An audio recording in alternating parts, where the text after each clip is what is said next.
Welcome, everybody, to another exciting episode of This Week in Mormons. I'm your host, Matt. I'm one of the Twim siblings, and my sister, Melissa, is not with us because she's on a trip. So I have guest hosts with me today. They actually co-host my other podcast called The Latter-day Lens. So the first is Sean. Sean, do you want to introduce yourself? Sure. Hello. I do regret that your sister's not here. I think she's awesome, and especially when you two are talking, I like listening to her a lot more. So it's a sad thing. No, I do also think it is not fair that you get to be called a twin with her when I don't get to be called your twin, even though you're a big tall man and I'm a little short midget guy. I look. We were served together on missions. We lived in college together. Yeah. I would sleep on your belly like I was Woodstock and you were Snoopy, and that should make us twins. Well, so Sean, we call ourselves. You do know it's the Twim. Yes, Twim. This Twim. week in Mormons. It's not Twim, twin. not twin. Is that what it is? Otherwise, the three of us would constitute the triplets. But yes, Twim. So welcome to this podcast, Sean. But It's what called is This Week in Mormons. Oh. You should listen to it sometime. It's a really good show. We're so excited to be on it. I admitted that I listened to your sister, but Twim. Gotcha. Yeah. Okay. It's a So marketing Sam, thing. Sam's our other guest host. He's having camera issues, so if you're watching on YouTube, you'll see a beautiful dot that looks like the eclipse. But if you're listening, he sounds great. Do you want to introduce yourself, Sam? Yeah, I'm Sam. So I constitute the third of the triplets, right? If we're going twins and triplets. and yes, we all served a mission together in Donetsk, Ukraine, and surrounding areas. And the premise of our podcast, Latter-day Lens, is that three people who sometimes disagree can have an incredible conversation and love each other on the other side. So, Matt, thanks for having us on Twim. Thanks, everybody, Sean. for joining. It's going to be a lot of fun. We all met in the MTC, and Yes. we didn't know each other before that, but we No. fell in love in a brotherly love gospel kind of way. Well, Yes. Well. I really disliked my companion a lot in the MTC. Oh, no. Namely you, Matt. Namely you, Matt. I don't think you're supposed to say that on this show. No. Well, there's a happy ending to it. I really disliked Matt. And then we got in the mission field and I realized, he was just so bored in the MTC that he's just a goof off. And then I see him in the field and I'm like, you became my hero because of how hard you worked on our mission. And it was inspiring. Work hard and play hard. That's what I say. So we're going to start with some quick clips. We just kind of go through some news stories rather quickly, and we can react to them if you want. So the first news story is that Sister Eyring passed away. Do either of you have memories of Sister Eyring or impressions of her or thoughts or condolences you would like to share? Sam, you got anything? I would like to officially extend condolences. All right. You know what? Elder Eyring is one of my favorite conference speakers. So yeah, how do you not have empathy? Sean? I'm afraid we're going to have to like the leadership of our church is so they're on their 90s now. And I'm afraid this is a common thing we're going to have to get used to, right? With people's wives dying. Well, everyone dying. Sister right? Holland Sister passed. Holland, Sister Eyring now. It really is shocking. It's like a whole era that is turning over. And there's a lot of sadness to that. But, that is part of God's plan. Do you think that President Eyring is going to remarry someone in their 50s or something like that? Well, that's some juicy gossip. Well, no. Like oftentimes they do, right? President Nelson's on his second wife and President Oaks. Yeah. But M. Russell Ballard, President Ballard hasn't remarried yet. Actually, let's ask this with Sandra listening close by. Matt, if you were an apostle in your 70s, would you remarry someone in their 50s? It would have to be in their 20s. 50s is a bit do you guys ever talk about that with your wives, if you would remarry if they die? We talk about this all the time. All the time. Yeah. And what's the verdict? The conclusion is I cannot take care of myself. So I would need somebody. And my wife is like, I would rather just be alone. I'm tired of living with a person. Yeah. But if you say I can't take care of myself, you have to say it's begrudgingly I would do that. Only after much protestation. Right? Sam, sounds like you've rehearsed this. Matt said he's talked about it a lot, so I've thought wait, about it in my uh-huh. head. I haven't You're talked just- about it. You're just giving advice. I see. Yeah. Oh, so you and your wife haven't chosen your next wife after she dies? Oh no, this is quickly going off the rails. Yeah. How many? All right, let's go to the next story. So the church just released recommendations for Sunday meetings on Christmas Eve, and it's, to me, only for an hour.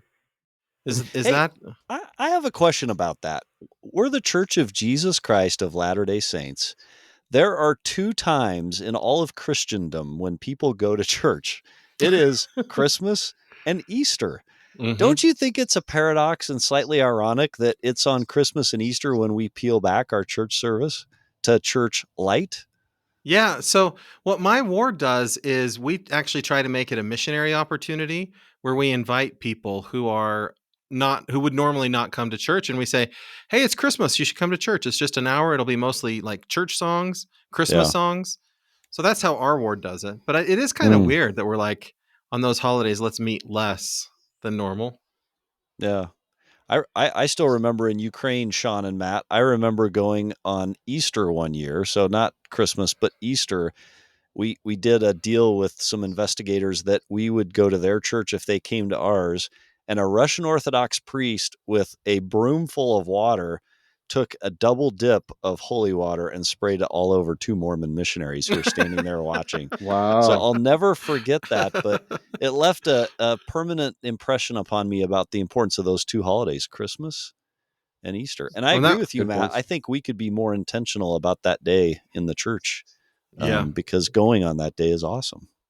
That's Interesting. actually the day we go to other churches, because we often don't have Christmas on a Sunday. So Right. often on Christmas, we'll go to like midnight mass at other That's churches. cool, Matt. Really? That's cool.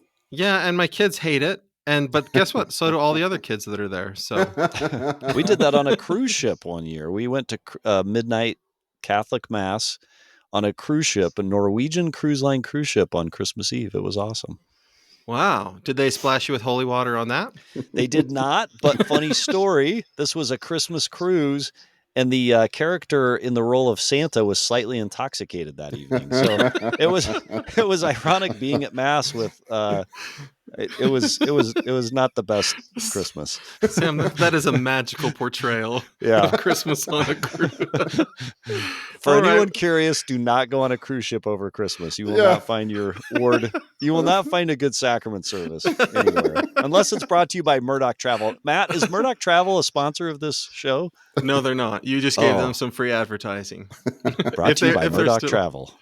So in other news, the Orem, Utah temple is having an open house. You guys plan on going to that? I think it started today. Oh, did it? Yeah. I'm not going. No. Okay. All right. Sean, you're in California. That's just too far of a drive for you. Yeah, I do. It is the San Diego temple has closed for like they say like a year to redo all the Really? Yeah, the big iconic That's a temple. massive temple. Yeah, all the Wow. windows need to be redone because they were poorly built or something like that. So it's like a full year. So we're all just We have a going, "Oh, lot of temples in Utah you could come to, Sean. Lots of them. Where? Everywhere. Like everywhere. There are more temples than there are Walmarts in the state of Utah. Well, so that actually brings me to the point, Matt. So the Orem Temple open house is October 27th through December 16th. Mhm. What is the difference in the experience you get from an open house besides the cookies and going to the temple as an endowed member and going through a session? Oh, to me, it's totally different. Like the open house is all kind of pre-planned. You could actually kind of watch an open house online and have a very similar experience to walking through it. And it's kind of a missionary tool. Like the temple itself, after it's dedicated, no Yeah. matter what ordinance you're doing, there's a spirit there that I don't necessarily get that when I do an open house. Maybe So what draws you to the open house if you're not bringing anyone? to try and get my kids to go to the temple. Oh, that's fair. For me, I don't go to them, but I try to get my kids to, or friends that aren't members of the church. I say, this is your chance to see the temple. That's what it is for me. Just get my neighbors and friends there. So when my wife and I were married, my father-in-law gave me a hard time because we passed 3 temples on our way to our marriage ceremony in Utah County, right? And this summer, I gave my family a hard time because we passed probably 8 temples on our way to the Saratoga Springs open house. That's amazing. And the irony of it to me there was, why are we? Let's just go to the regular temple. But I like Yeah. your thought on that, Matt. That's a good idea. Do you like the location of the Orem Temple, Sam? Is that a good spot right there by the freeway and UVU? It's a great spot, but there's no angel Moroni on top. Oh my goodness, I But really? it is didn't notice that. beautiful. Yeah. Oh, I think that's a new thing. That's a fascinating discussion, but for a later time. Yeah, for some other time. Mhm. So there's this opinion piece in the Deseret News from a woman. Her name's Megan Kohler. Maybe it's Megan. I don't know how the way she spells it. And she writes an article saying that women in our church are not oppressed. It says the happiness of women can't be separated from the moral development of men, and the church's organization reflects this. So her argument is that women in the church are not oppressed because the church's organizational structure helps men to become better men. And so because it teaches men to be better men, then they in turn become better husbands and fathers, and then that leads to less oppression. So she's trying to kind of redefine the way people think about women in the church and oppression. And I just wonder, three guys talking about this topic. Not only three guys talking about it, but in your section called quick clips. We got a quick flyby of this. Raise your hand. Are women oppressed in the church? Well, but there's an interesting. I mean, I know we're not qualified, but and you should. We're qualified. I'm a man. She says that it's all about the men, like in the way that the church develops us. Well, yeah, but then there should be more time for us to break this down. My opinion is this, and I wish my own wife could represent this, but I've always looked at, okay, what is the purpose of the church? For example, our prophet just talked about think celestial, right? Because celestial represents exaltation. And so I ask myself, what in our church does it require for the one goal, which is returning to the presence of our Heavenly Father, which is exaltation? And what is required is faith and repentance, baptism, gift of the Holy Ghost, ordinances in the temple, and then ultimately an ordinance that is required for both the man and the woman. Now, all of those are what is required for me, a man, for you, a man. It's also required for a woman. And so to me, if there was injustice in what is required for salvation or exaltation, then I think it's a more legitimate discussion, right? Mm-hmm. I do get, okay, a woman can't be a prophet or an elders quorum president, just like I can't be a Relief Society president. Yeah, you could debate those things, but in the end, really all that matters is, does God the Father offer salvation and exaltation equally? And yes, he does. Every covenant that I enter into for exaltation, my wife also enters into separately with God for exaltation. So to me, yeah, there may be some social inequalities maybe here and there, but what really matters is that to me. What do you think of that? Yeah, I like what you said, Sean. I don't think I want to go into any more depth than that. I thought that was beautiful. And I'm a little bit wiping tears from my eyes because it's good. Well done, Sean. Good job, Sean. This one I think you'll like also, Sean. So her name is Yunga Webb. She was a part of, there's a family of singers. What's the name of that family? The Webb family. Osmond. Webb. No, it's not the Webb. She got married to somebody else. Hold on, it's I'll not? tell you. What is the name? Hold on, I'm finding it real fast. The Bonner family. The Do you guys Bonners. know the Bonner family singers? Yep. No. Yeah, I don't either. She was in the Bonner family singer. She's one of the Bonner kids, and she's an adult, married, and she's got actually a channel like you can go to and take classes about how to sing it's cool. better. And it's really cool. Yeah. Well, so tell us about it, Sean. What's cool about it? What's so cool about it is that she is really talented and passionate, and she teaches the basics of singing. And I think in our other podcast, The Latter-day Lens, we talked about the church's changing the hymn book, and it was like a 20-year project, and the importance of that, because I think we in a church we've declined in our passion for singing these hymns. Like our sacrament meetings, in my opinion, have become, there are less people that are musical in our church, and the singing has not become it's not as passionate. I know Matt sings passionately on the front row. I do. That's good. I do. I know. And that's good. That's impressive. But she is just basically saying, look, even if you're not a musician, even if you don't know how to read music, even if you're faced with a hymn that you never even heard before, here's how you sing with passion and turn it into a praise to God. And it's really powerful. So you know how sometimes members of the church will start something and then the church will be like, hey, we like that. And then they'll adapt that and put it as part of the church program. Yeah. Do you think that they would do something like that with her? They'll be like, hey, we love the way you're... That would be awesome. I would love that. Yeah, that would be cool. You don't think that my ward choir is sufficient for like motivating people to want to just get in there and learn the hymns? Well, you told in the Latter-day Lens podcast that you were called to go to the ward choir No, because not called. Commanded. I have no commanded, choice in it. Yeah, required. nobody asked. And you They also just. said that your least favorite thing in your ward is to do ward choir, at least Well, I before have to you be got quiet because commanded. I have friends that might listen to this that are in Oh, the sorry. choir, and so I have Oh, to say sorry. like, no, I love being in the choir. Okay, It's good my idea. favorite thing to do. I'm there because I have to be, and I love it like the saints loved crossing the plains. It's just a wonderful thing. You were voluntold. My wife is similar to Yunga Webb in that she has this gift for inspiring people and teaching people how to sing with their hearts. And it is just a joy to be in her choirs. And you feel the spirit every time. So, yeah, I think it's a really important part. I'm glad your leaders were inspired to command you, Matt. I'm hopeful because in primary, sometimes I go to primary. They do singing as part of primary every week. So I'm hopeful that maybe because sometimes Sunday school feels a little long to me, that they'll have the first half hour be singing time of Sunday school, and then we Nice. could have That is a and then we great would all idea. learn to sing better. That's a And great idea.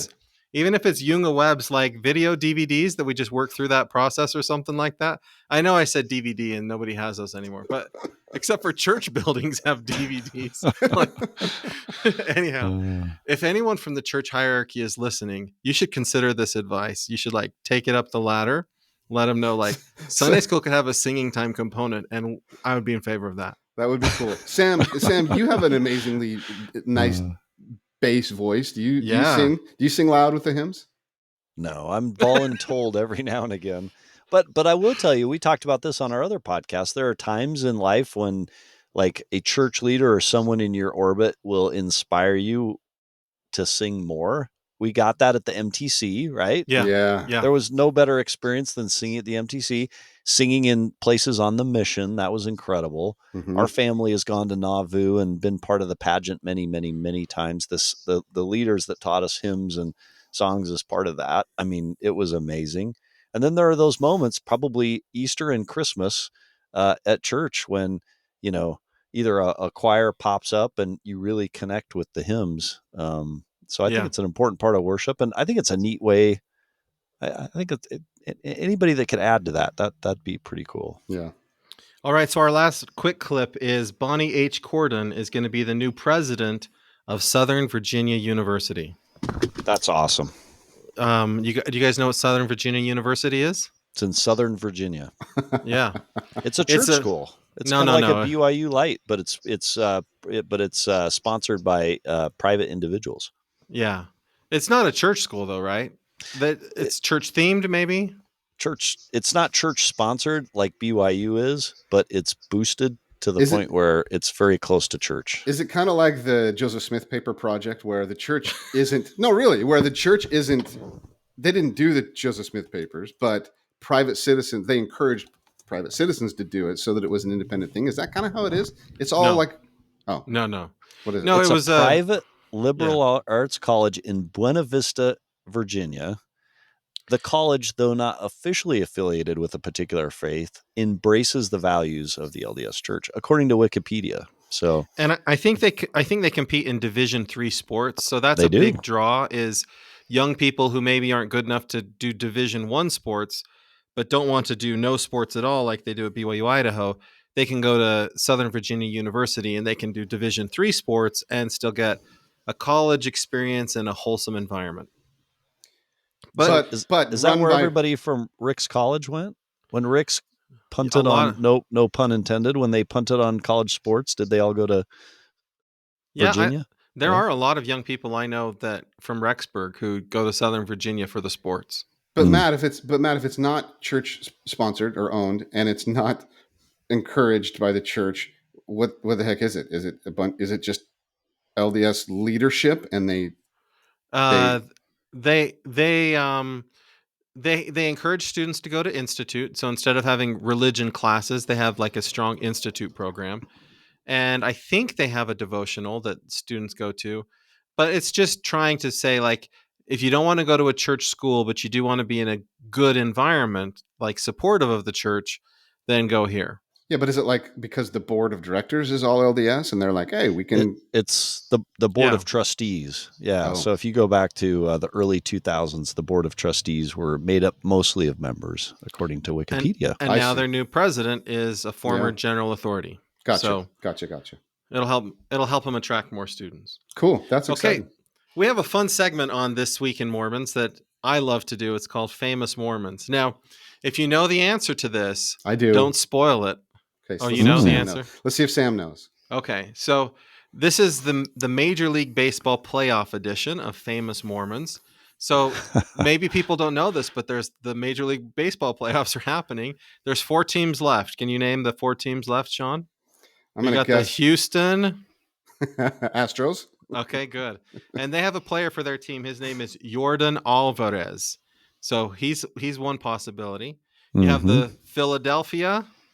Phillies. Yes. And they have a player Sean, named go Bryce you. Harper. He's like a power hitter. Okay. And then we have the Texas. Rangers. Yes, the Texas Rangers. They have a player named Nathaniel Lowe. And then there's one other team. I didn't choose a player from this team because, I don't want to offend any of the fans. But San Diego Padres. the Arizona Padres. Diamondbacks. I'm a little bit of a Dodgers fan, and the Diamondbacks defeated the Dodgers quite soundly, and so Upset. I'm a little salty at the Diamondbacks. So they don't get okay. So of these 3 baseball players, Jordan Alvarez for Houston Astros, Bryce Harper for the Philadelphia Phillies, or Nathaniel Lowe for the Texas Rangers, which of them is a member of the Church of Jesus Christ of Latter-day Saints? Super easy. And I don't know this answer. And I don't particularly have a dog in the fight as it comes to baseball, wins? although I am a Cubs fan. How do you not be? Jordan Alvarez is a member of the church. No, Oh, no, he's doggone not. Good guess. Bryce Harper. Yeah, did you know that, Sam? Did you know it was No. Bryce Harper? Oh. I didn't. Did you know that, Sean? You knew Bryce Harper was a member of the church? Oh yeah, I've known him for a long time. Yeah, a long time. He's a controversial character, very passionate. But I love that he always posts on his Instagram temple photos. Like him and his wife will go to the various cities and they'll visit temples. And he's got some photos in the San Diego temple here. It's cool. Yeah, he promotes it. It's good. Wow, you make me feel bad because I only knew about that because I Googled it. And you just know about it because you follow him on Instagram. He is a passionately spicy guy. He likes to fight. So that did happen in the playoffs. He like stared down the other team at one point. Yeah. Is that fighting? Staring down? No. But he's Okay. it initiates fights, and he's I think pretty good at initiating fights and getting beamed by balls, and then So he's a should we all strong be alpha. He's an alpha. Should we all be rooting for the Philadelphia Phillies to win the World Series so that a member of our church gets the championship? Yes, support our probably people. not. Oh, support Bryce. Support Bryce.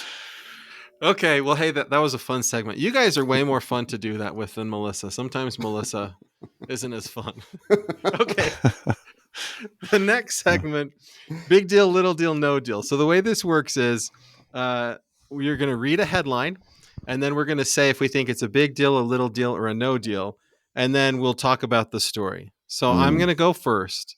So my headline is The Restore Conference by Faith Matters was recently held at the Sandy Expo Center. Is that a big deal, a little deal, or no deal? Since you made up the segment, Matt, and you made up the categories, I'm going to also do that. And I'm going to insert something between big deal and little deal and say fun deal. Oh, okay. Fun deal. Okay. It's a fun deal. It is, because there's lots of interesting speakers that go to it. It's kind of a colloquial, obviously only for our religion kind of conference, but it is cool. Like listening to the people speak, it's kind of cool. It is fun. I'm completely confused, Sean. So the who did speakers you are listen to most? Wait, you have to ask that question first. Come on, Matt. Sean, who was your favorite speaker? right. You want me to really answer that? That's a facetious, Sam.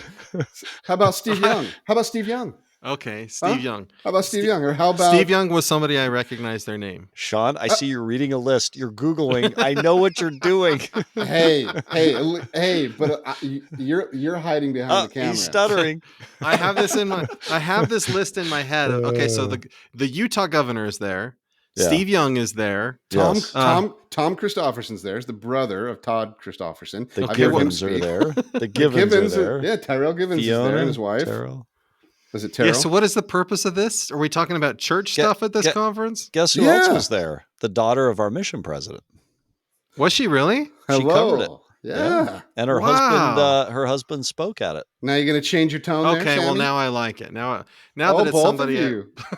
Well, who was your favorite speaker, Matt? I'm not. This to me is no deal at all. I don't understand the purpose of the organization, the purpose of the I just finished general conference. Why would I want to go to another conference and hear people talk about church stuff? Here's why I'll promote it and say it's a good thing and a big deal is because the Lord commands us in the DNC to be anxiously engaged in a good cause. And so for a group of faithful disciples of Christ to put all this effort into gathering together and continuing their faithfulness is a good thing. It's a great thing. Okay. So by the way, I agree, Sean, with you, General. I'm shocked that you agree that it's a good thing. I actually think it's a good thing. But my question also is, we've talked in our other podcast about where is kind of that line between like you're following the church, you're a faithful believer, you're consuming doctrine, scripture, and where's the line between that and you jump completely off the ship and you end up in Rexburg, holed up in a hotel with the ATF trying to take you down, right? Like, or for the record, that has never happened in Rexburg. or you make threats against a U.S. president and you end up getting shot in your like.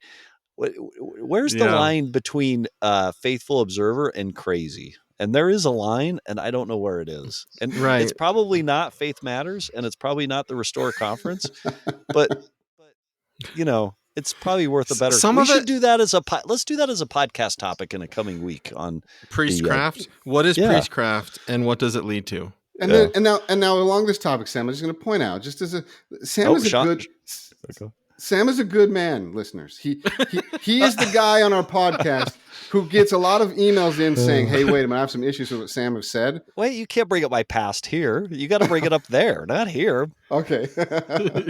I'm just vouching for you, Sam. So speaking of strange members of the church, Sam, what's your topic for Big Deal, Little Deal, Fun Deal, or No Deal? Here we go. So more details are coming out about what Tim Ballard did. Yes, former president and creator, I guess, of OUR, Operation Underground Railroad, and former friend of Glenn Beck and, member of the church. I'm going to say it's no deal because I didn't even know who he was until Elder Ballard disavowed him. So like the more I know about him, the dumber I feel in life. So Sean? No deal. I'm going to say it's no deal too, because it's often I think Utah and Idaho, or we in the church, start sensationalizing someone who's semi-famous and also a member of the church when, look, the man, let him deal with his life and his salvation privately. Like it's dumb that we make a big deal out of this in the news. So I'm going to say it's a big deal. Do I get to say big deal, no deal if it's my topic, Matt? You get to, okay. I'm going to say it's a big deal because it marks a turn in the church's approach to publicly confirming or disavowing members of the church and their affiliation. So he made, by his membership of the church, he made money, raised funds, and ultimately had some sort of a relationship with an apostle. And for whatever reason, the church felt like he crossed a line and they needed to make a strong public statement. And to my knowledge, that's never happened before. And people recoiled initially. And then Glenn Beck included kind of said, maybe there is more there, right? And so it had its effect. Sam, is this now maybe not a precedence for what could happen in the future, but maybe isn't this because the church did that mainly because they did have some content on the church's website that kind of promoted his movie and highlighted him, and the fact that they had to take that down required that they do that kind of separation? I think the separation was because he was about to announce a candidate or a run for Mitt Romney's Senate seat, right? So that's you've got to put the skids on that, and then there is a lot of other related stuff. Yeah. When general authorities get excommunicated, the church will publicly announce that. So I do think that if you're in a public role, then the church is a little bit more public about church discipline and things like that. So if you're in a public church leadership role, but this is the first time you're in a public role, that would be like disavowing, a let's famous choose who they disavow. Quarterback. Yeah. Bryce Harper. Yeah. Yeah. He stares at people too much. So we're going to. But Tim Ballard was trying to align himself with the church, was trying to suggest that the church endorsed or promoted. Well, and he had books at Deseret Book, right? So he is a little more affiliated with the church than your typical church member would be, who's His famous. stake- yeah. Yep. Yeah. That's at least the accusation, right? Well, no, like, That's truth. Is yeah. it? Okay. Yeah. Okay. He wrote books that were sold at Deseret Book. No, I mean him Yeah. him lobby or promoting his stuff with the church. No, we know that he did that. Oh, okay. All right. Okay, Sean, what's your topic? All right. As part of their homecoming festivities, BYU is hosting a women's empowerment event. It is interesting that there will be a Sports Illustrated swim panel No. with swimsuit models. That's a lie. Nope. No, it's not. Followed by a Cougarette performance and a panel with the Relief Society general president. That is a lie.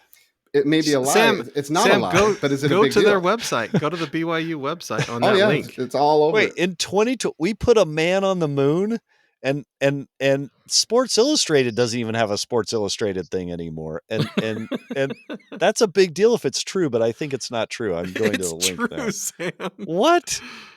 You sound like when we first talked about Tim Ballard, and everyone was like, "That can't be true." No, it's true.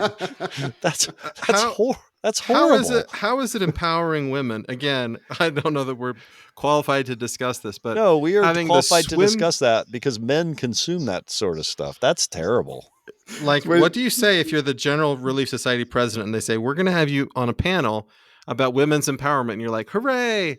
And that's going to be right after the Sports Illustrated swimsuit models. Wait, show me where oh my goodness gracious. So you guys think At this 11 is a big deal? o'clock. Wait, no, I'm reading this different. It says SI swim panel with Maddie Dewey, Jasmine Sanders, and Berkeley Wright. Does that mean a debate about whether or not SI swim? No, those are all models. Sam, have you not been reading the content of the swimsuit edition? Are you just looking at the pictures? No, You're not- are you kidding me? This can't be real. It's real. Am I being what's the show with Ashton Kutcher where he pranks people? Am I being punked right now? I'm sitting in my car with a microphone and I'm hearing the church is sanctioning a SI swim panel at BYU. I'm saying that's a big deal if it's true, but I don't believe it. It is a big deal. And it's empowering. I feel like it's very empowering. It's not empowering. It's objectifying. That's horrible. That can't possibly. There has to be. What you remember You remember the radio program, The Rest of the Story? Will someone tell us the rest of the story? I love that the BYU Cougarettes were not allowed to dance to a song because they changed the lyrics or whatever. But you want to dance after the swimsuit models? Go ahead. Let me ask you this, Sam. Sam, does it change your mind? Does it change your opinion at all? So the panel will be moderated by Jen Hunter. She's a Big 12 Chief Impact Officer. Mm. And I think the point of the whole conference is empowering women. And it's a BYU kind of inauguration event becoming a part of the Big 12. Isn't that what it is? Yeah. And so what they're trying to do is be a part of the bigger picture, the Big 12 picture. And so I'm assuming that the Big 12 people were like, hey, here are some of the things we want to do. And BYU had to, I don't know if they're compromising on some of it, but that's what the panel is for. I go back to the text here. The Sports Illustrated swim panel will be moderated by so-and-so and will include SI swim models, Maddie, Jasmine, Berkeley. So they're models, but they're not in a swimsuit. No, they're not in a swimsuit. No. So this is probably a conversation about the harm of the swimsuit issue. Oh, really? Like body paint and all. You think BYU is going to allow people to get up on stage and talk about how wonderful it is to be? You think that's empowering? I mean, I wish so. So it actually happened earlier today. I wasn't there to see what happened, but I imagine there's going to be interesting news stories that come out about what happened there. Interesting. Yeah, and they maybe should have presented what's happening in a different light. I don't know, but the rest of the program is really fascinating. There are so many prominent women, LDS women leaders who are going to be presenting and speaking. Doesn't matter. As soon as you pull out a swimsuit edition and you put it up on stage at BYU, it completely tanks the whole thing. Huh? Which edition did they hand out at the conference? I don't know. I don't know. Maybe they were trying to get more men to come to the Women's Empowerment Oh my Conference. gosh. Okay, so I have a different story.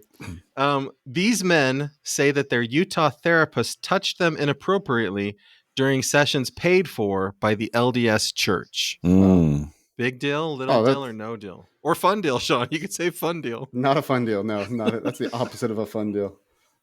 I mean, that's a big deal. It's only a big deal in that those are criminal accusations that have to be treated correctly. Now you get police and investigations involved. So that's. Here's the story. I'll tell you the story. So these guys were students at BYU, and they went to their bishops and said, "I'm gay," and the bishop said, "Hey, let's have you go to a therapist who's going to help cure your gayness." This is like 15, 20 years ago, when they were still doing that.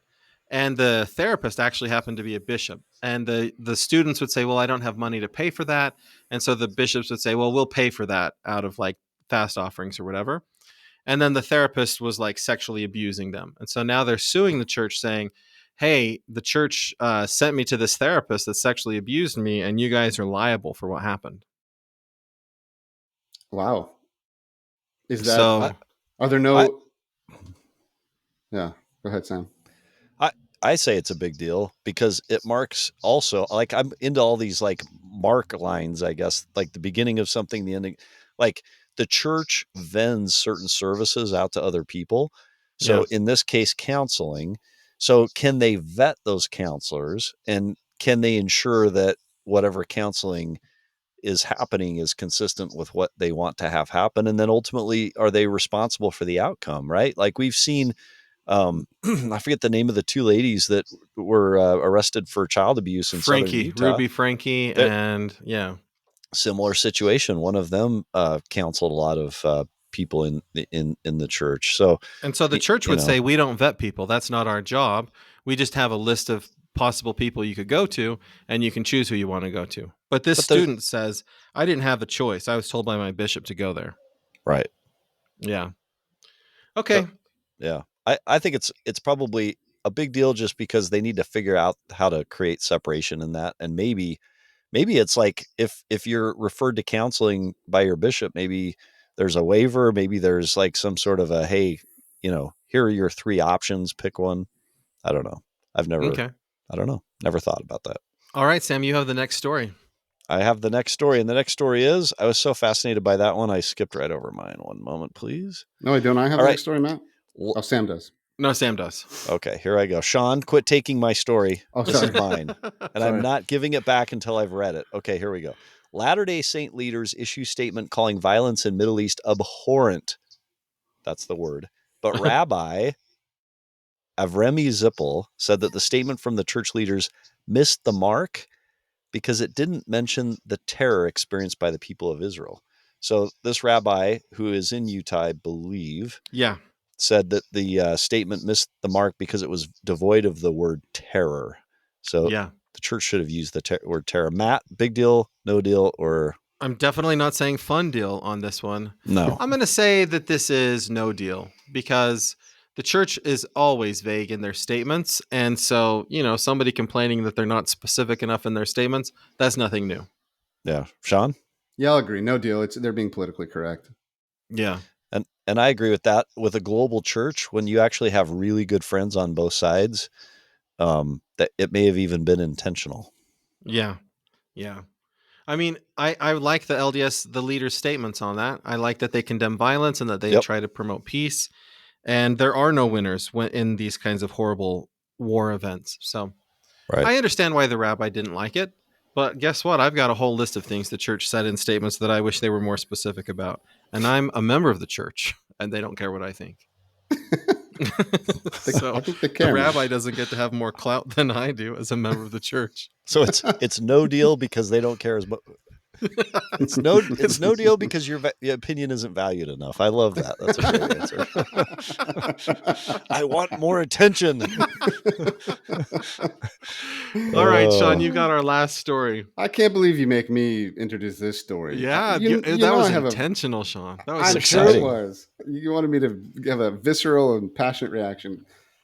Latter-day Saint missionaries showed up to support BYU at the Texas Christian University football game.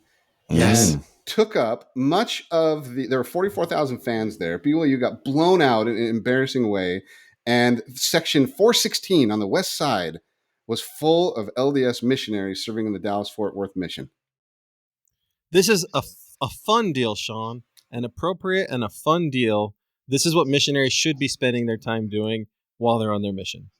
See, you give me the topic and then you poke at me with total insincere comments like that. I know you don't believe that, but I know you're looking at me and going, "Oh, here I go, poke the bear." Let's hear it, Sean. You know why the church doesn't like Sean. to hear your opinion, Matt? Because it's sometimes not very honest. So I'm going to tell you, I think it's a big deal that those missionaries had to sit through that loss. And so much so that my wife, my son, and I are actually traveling to Austin, Texas a week from Saturday to watch BYU get blown out by Texas, a very highly ranked college football team. So are you going to wear a shirt and tie and try and look like a missionary? I'm going to be a missionary. You have to be. So, Sam, to you, it's a big deal only because BYU lost. It has nothing to do with the missionaries being there. No, I think it's everybody loves to see the missionaries. Come on, we met each other on a mission. How can you not? Yeah, it's almost unpatriotic, Sean. And when we met each other, when we met each other on the mission, we were actually working really hard to do missionary work. Not wasting time watching movies, going to football games, playing Risk one night, slaughtering a bunch of turkeys and chickens and whatnot in the basement of a. Yeah. I can come across as kind of judgmental on this only because our mission experience was a fabulous, exciting, spirit-filled. It was just an amazing, amazing experience. And it's because I watched the two of you, for example, work your tushes off and do some amazing, amazing, amazing things, opening up cities, bringing people to the Savior. And to me, so I have a little bit of a judgmental stance. This is a big deal and a huge fail. Like, who let those missionaries into that? Total failure. Absolute failure. Big deal. Sean, did you ever go to the ballet on your mission or go to the circus on your mission? Ooh, I was forced very to, good question. and I didn't go. Oh. Wait. Oh. Matt said, did you ever go? And you said, I was forced to, and I never went. Which one was it? You went or you didn't go? I didn't go because... You didn't go to the ballet? Sam... You had a chance to go to a Russian ballet around Christmas, and I also had the chance to go. I also had the chance to go out. Hey Sam, I also had the chance to go outside on a snowy Christmas day and and share the gospel of Christ with people. What would be better, a ballet in Russia or that? I'll tell you what's better is January 1st at 6 a.m. in the morning, cleaning up after that mess. Well, I'm just saying, Sean, that in the mission handbook, it does say that you can engage in cultural events. And if you're in Texas, football is the culture of Texas.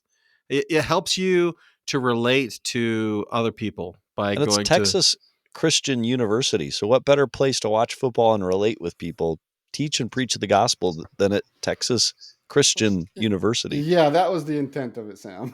Was for all those missionaries to mingle with the audience and do missionary work. That wasn't the intent. My daughter was on a mission in Oklahoma, and somebody came out from Utah for some Oklahoma State versus BYU game or whatever. And he starts talking with this person from Oklahoma on the sidelines. And the guy decides to come to church and decides to get baptized from the encounter that he had with a member of the church at a sporting event. So I'm going to suggest that there's ripple in the pond, Sean. Ripple in the pond. I'm going to suggest there's more to that story than you just presented. Not just it really football. Was not. No, it really was. They were at a sporting event and they just got to talking about religion at a sporting event. And then he's like, hey, I want to know more about your church. Read the Book of Mormon. Now that you're right. That is an amazing way for members of the church to engage with other people in those public events. Full-time missionaries, I don't think any of those discussions happened at TCU. All right. Okay. Well, hey, good chatting about that stuff, guys. All right. We do this segment called Mormons Doing Goodly, where we try to find stories about members of the church doing good things. And I just wanted to promote something we do in North Logan. It's called the Pumpkin Walk, and it's totally free and open to the public, and it starts today. And it's one of the coolest things I've ever seen. I think it started out people just carving pumpkins and setting them up, but now they go all out. They like do these big displays. It's kind of like a life-size diorama of anything, and it's a lot of fun and it's great for the community. And I don't know, you should go if you come to North Logan, Sean. Come to the pumpkin walk. Just curious, since this section is called Mormons Doing Goodly, what does that have to do with Mormons? Well, they're members of the church that are creating these displays that people Oh, can walk around the park and look at these displays, and oh, they can, I don't it's know. actually like represent like wards and stakes are doing it, or is it just No. the Just members community? of the Oh, it's just community. the community because Logan is so highly LDS. Gotcha. Yeah, there might be some people who aren't members of the church that are involved, but I don't know. I tried to find some. Do you guys have stories of Mormons that that are doing good things right now? Better than a pumpkin walk? Sometimes it's hard to find stories. Well, take Yeah. Tim Ballard off that list. That's for sure. Okay. Our last segment is This Week in Mormon History, where we're going to just talk about some stories of things that happened in our church's past. And you guys will tell me what you think Oh about them. boy. So 85 years ago, this is yeah.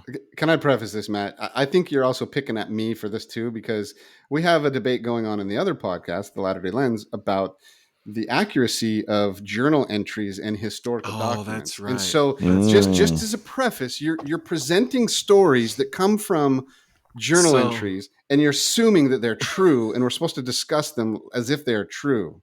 Right? Is Sean trying to bend the reality of the universe? Like, you have to accept journal entries as at least reasonably reliable. So, listener, you just have to know that Sean is highly skeptical of historical information. Only unless unless it's like the Joseph Smith papers, which is highly credited. It is primary sourced content. Oh no! As opposed to journals, which are not usually primary source content. No, a journal is a primary source. Well, it depends. Right? If it's studied as a primary source. Okay, go ahead. Okay. I had to preface that. Okay, well, this one is from the journal entry of Heber J. Grant, I think. Okay, 85 years ago. Listen, listener, we all know that history is whatever it is, and Sean can hate it, but we're gonna revel in it for just a little bit. Okay. Okay. Besides, there's a link. You can see the source, Sean. If you want to follow the link, you'll see that it's a journal entry. Don't go there because it's not very well sourced. You don't want me to follow it. In 1938, this is what happened. 85 years ago, some unfortunate and untoward incidents following the giving of endowments to wives of church members who have not been through the temple and to the wives of non-members have brought this matter again in review by the Council of the First Presidency and the 12. And so based on that, they said, what should we do? And they decided that a wife whose husband is not a member of the church should not receive a recommend to go to the temple, and the wife of a member of the church who has not had their endowments should not be given a recommend to go to the temple. So this was the beginning of this policy where women could not go through the temple if their husbands were not members of the church or if their husbands were not endowed. Interesting. Is this under the oppressed topic or no? Wait, was that earlier? It actually changed not very long ago. Like I'd say maybe in the last 20 years it changed. But my grandma was married to a man who was not a member of the church. He eventually joined the church when he was 60 years old. But when my mom went through the temple to get married, her mother, who was an active member of the church, couldn't go through the temple with her because her mother had never been endowed, because she was married to a man who was not a member of the church. And so they had this policy that you can't, if you're a woman, you can't get endowed unless your husband's endowed.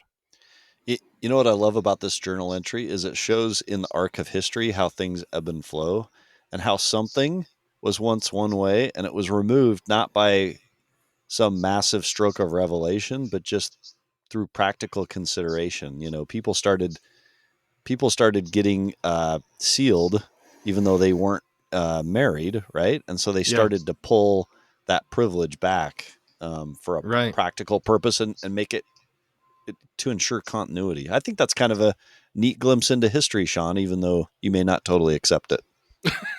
Sean, it did happen, right? Sean's did- face looks like somebody just shot his puppy dog. He doesn't even want to talk about this. This is going to be very difficult for him. I kindly want to put in there that like 20 minutes ago, we were talking about normal members of the church having a conference talking about stuff. And you guys were kind of like, well, that's kind of lame. Like they're not authoritative people. No, and no, now, we did not use the word lame. We did not use the word authoritative. But now we just compared them to people shacked up in Rexburg shooting at the ATF. That's right. That's right. But now Devery Scott Anderson writes a book about some journal entry. I don't see any source to, and you guys are like, yes, this happened. This is a fact, and this is good. We should talk about this. Just you wait until I find, quote unquote, Sean's journal entries from his mission, and I publish them after his death. I'm telling you, listener, the anger that Sean has about this segment is You can't make this up. You can't make it up. There's I no love anger. it so much. There's no anger. I feel like I need to apologize. Okay, the Restore conference was a big deal. It was a really big deal. There you go. And Matt apologized that Devery Scott Anderson writes a book, and he decides to book for profit, by the way, and he writes a book that says it is called The Development of LDS Temple Worship. Now, this guy's Why would I apologize for that? No, I'm not saying apologize. I'm saying clarify that your journal entry that you're accepting as fact comes from that source. Okay. All right. Duly noted. Thank you, Sean. Okay, this next one comes from Heber J. Grant's diary. Okay, Heber J. Grant.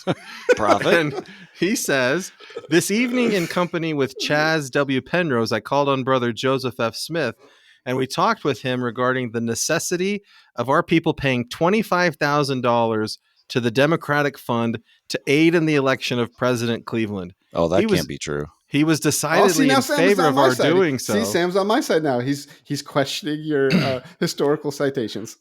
And suggested that I remain and make a second collection from our statehood funds instead of going to Emery County on Wednesday as my former program. So Grover Cleveland is the first Democrat elected president after the Civil War, and church leaders said, yes, we should be raising funds to give to his campaign. Isn't that awesome? To a Democrat? To a Democrat. Uh-oh. But I will tell you this. Did you do some sort of really, really strict Google search to find the one instance of Democrat being endorsed by some church member somewhere? No? So this is that period of time when we were not a state Democrat yet. Utah wasn't a state. It had been the Utah People's Party. And this is right as they were sort of saying, you know what, we need to be Republicans or Democrats in order to get statehood. And in this particular instance, Grover Cleveland is the president that pardoned all of the Utah people for polygamy and bigamy and all of that stuff. So after the manifesto, when we get rid of plural marriage, you still have a Supreme Court case that allows the federal government to take away all of the church's property. And Grover Cleveland is the president that pardons us. So the church's efforts to help him get elected as a president were instrumental in getting that pardon for members of the church.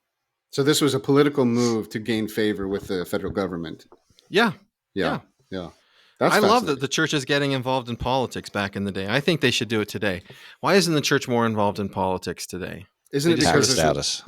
Sam says it. Yeah, tax status, isn't it? Risk. Okay. Yeah, probably that.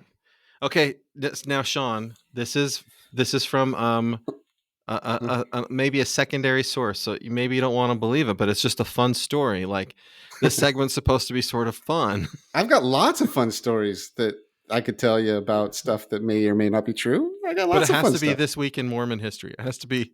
Okay, sorry. All right, so this is 150 years ago.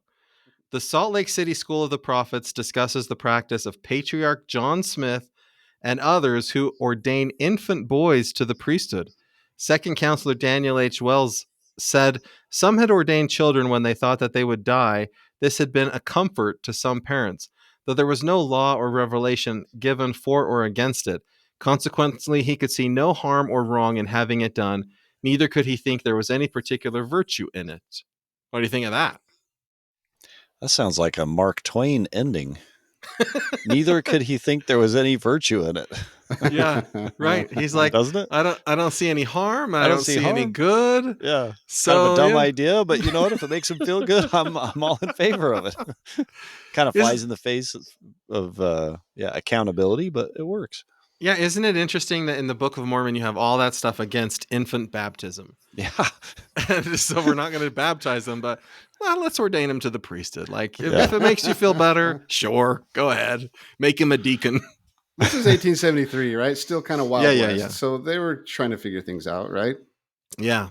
I just like This Week in Mormon History because it helps us sort of, for me, it helps me sort of like calm down about some of the stuff going on in the present, because I say this crazy stuff has been happening for a long time.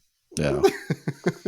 But I don't see any like public repudiation of the practice. So not that I'm advocating that we start ordaining church handbook of instructions. I don't know. But if you Well, do start, hey, guys. if you do start promoting it, you can cite this as precedence, right?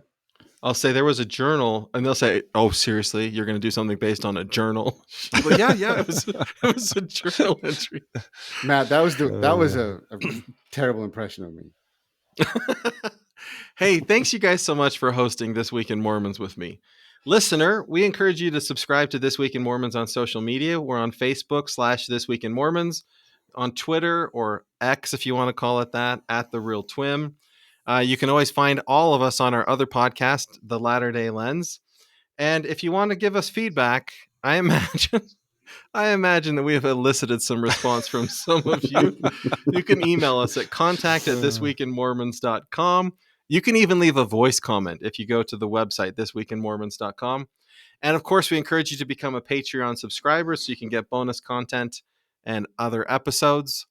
And we'd like to thank you for listening to the original Mormon /Latter-day Saint news podcast. Have a great week, everybody.